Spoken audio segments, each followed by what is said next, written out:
Earlier in the week, I made a video on how to light the Titanic. I was really hooked on these Eve model modulars. The problem that I'm having with these guys is that they're too large. They're great to put in the hull area, but when you start getting on the decks, they just don't fit anywhere. I kind of moved on with these guys, and I picked up these buck converters. As you can see, a lot smaller. And I'm going to go ahead and go with these guys. I'm also going to use these guys for the filament lights. But these are also buck converters. They're very tiny. They do the same thing. None of these are distribution boards.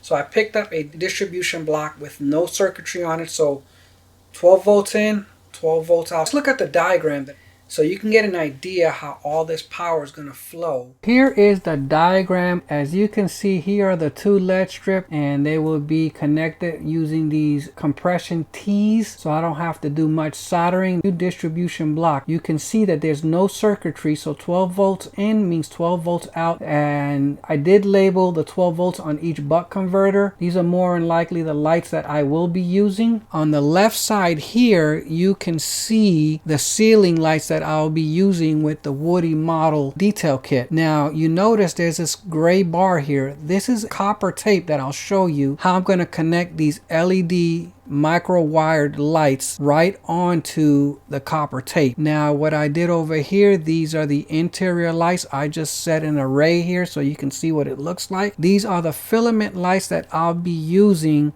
on the left and right side of these view areas. I also have 806 LED lights that we're going to be setting up on the outside of the observation deck, on the poop deck area, and so on and so forth. This is pretty much what it's going to look like as far as the wiring is concerned. So let's actually take a look at the board itself so you can visually see all of this on a test board and actually see it operating.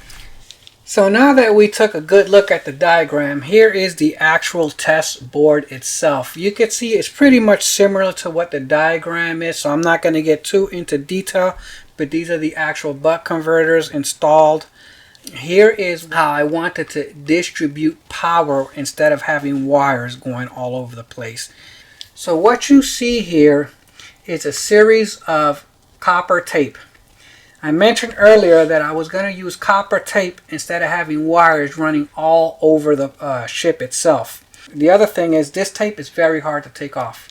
I mean, I'm pushing hard and look, it will not come off. I mean, it'll completely fall apart if you try to take it off. This is how I'm going to be distributing most of my wire. That's how I'll be connecting all the ceiling lights. It's going to be a lot cleaner. It'll be completely organized, and here is the board lit. I have a voltmeter right here to make sure everything is looking good. We'll do the LED light because that's the most powerful one. Take a look at that. And we're looking at almost 9 volts, so 8.7 is where I want to be at. And let's take a look at these lights. The array of small LED lights, and we're looking at about 2.5 is exactly where I want to be. As you can see, each module will have a different voltage. The main purpose for setting up this system was to avoid using resistors. These buck converters are your resistors.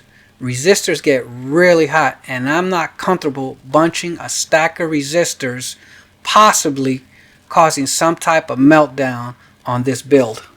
I left this board on for 3 days. A part that's supposed to get hot on these buck converters are these little black squares, and none of them in 3 days it didn't even change temperature. You know, once you start accumulating heat, any adhesive that you have connected on the actual model will start peeling off. This is what I'm shooting for. This is pretty much final right here.